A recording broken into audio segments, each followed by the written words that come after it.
Hi everybody! Today's story is Funnybones and it's written by Janet and Alan Alberg. You might know this story and you might be able to join in with the song in it and also with the rhyme at the beginning and end. See if you can. Funnybones. I wonder who it might be about. You're right, skeletons. This is how the story begins. On a dark, dark hill, there was a dark, dark town. In the dark, dark town was a dark, dark street. In the dark, dark street was a dark, dark house. In the dark, dark house there was a dark, dark staircase. Down the dark, dark staircase there was a dark, dark cellar. And in the dark, dark cellar, some skeletons lived. There was a big skeleton, a little skeleton, and a dog skeleton. One night the big skeleton sat up in bed. He scratched his skull. "What shall we do tonight?" he said. "Let's take the dog for a walk," said the little skeleton, "and frighten somebody." "Good idea," said the big skeleton.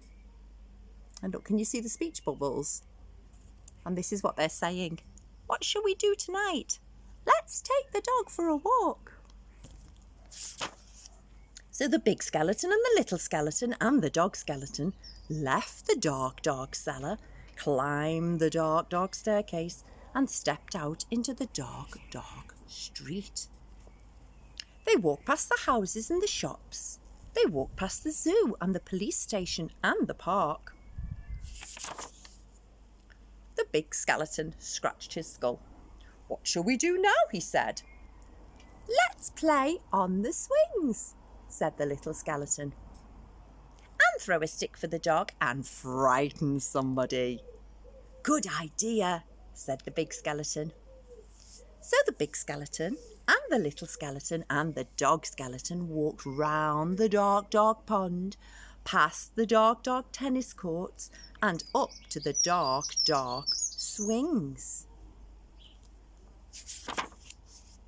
The big skeleton and the little skeleton played on the swings, and they threw a stick for the dog. Woof, woof. Suddenly something happened.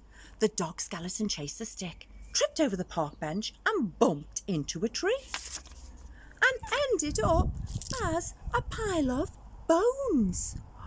"Oh no! Look at that," said the big skeleton. "He's come all to pieces. What shall we do now?" "Let's put him together again," said the little skeleton. So the big skeleton and the little skeleton put the dog skeleton back together again, and they sang a song while they did it. "The toe bone's connected to the foot bone's connected to the leg bone's connected to the hip bone's connected to the backbone." Oh, but they got mixed up. "Is that a toe bone?" said the little skeleton.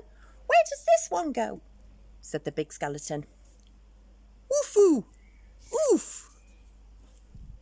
Oh, woof! Oh dear, he's all mixed up." When they had finished, the big skeleton said, "That dog looks a bit funny to me." "So he does," said the little skeleton. "We've got his tail on the wrong end, and his head." "Foo, foo," said the dog skeleton. Instead of saying woof, he was backwards.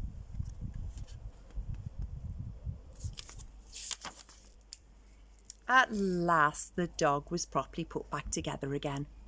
The big skeleton and the little skeleton sang another song. These bones can bark again. They can run around in the park again. They can frighten people in the dark again." The big skeleton scratched his skull. "That reminds me," he said. "We forgot to frighten somebody." "Let's do it on the way home," said the little skeleton. "Good idea," said the big skeleton. I wish I had a nice little boy to frighten, said the big skeleton. I wish we had a nice old lady, said the little skeleton. So the big skeleton and the little skeleton and the dog skeleton left the dark, dark swings and went out into the dark, dark town and tried to frighten somebody. The trouble was, there wasn't anybody. Everybody was in bed. Even the policemen in the police station were in bed, even the animals in the zoo. But of course, the skeleton animals were awake. And you can have a little look there, and here's a police officer fast asleep, and everybody in bed, and the zoo animals are asleep.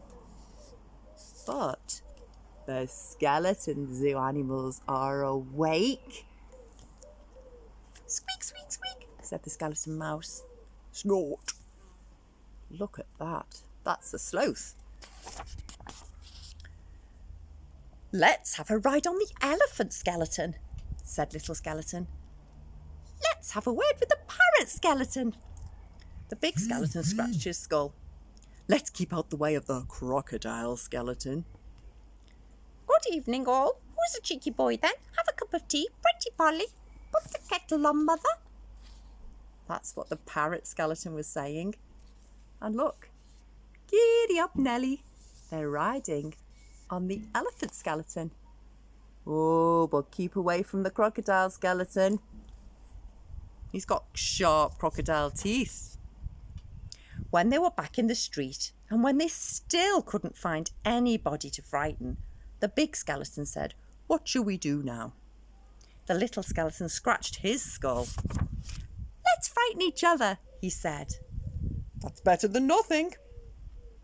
Good idea.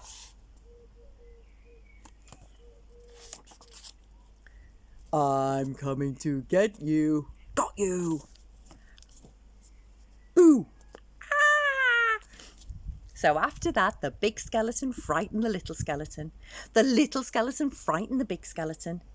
The big skeleton and the little skeleton frightened the dog skeleton. And the dog skeleton frightened them. Look, they're chasing the dog and they're going meow, meow. He must be scared of cats. And then he turns around and goes woof in a big voice. Maybe you can do that. Woof. And look. Ah! They get such a fright. It looks like a good game, doesn't it? Woo! The little skeleton's in some clothes, pretend to be a ghost. Oh no, help! They hid round corners and frightened each other. They climbed up lampposts and frightened each other. They jumped out of dustbins and frightened each other.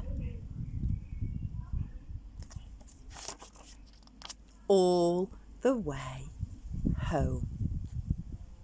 And this is how the story ends.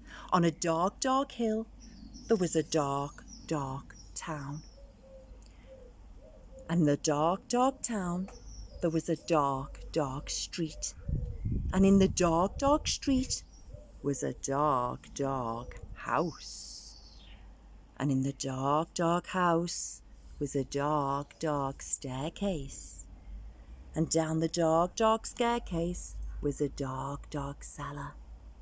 And in the dark, dark cellar, some skeletons lived. And they still do. The end. Bye-bye.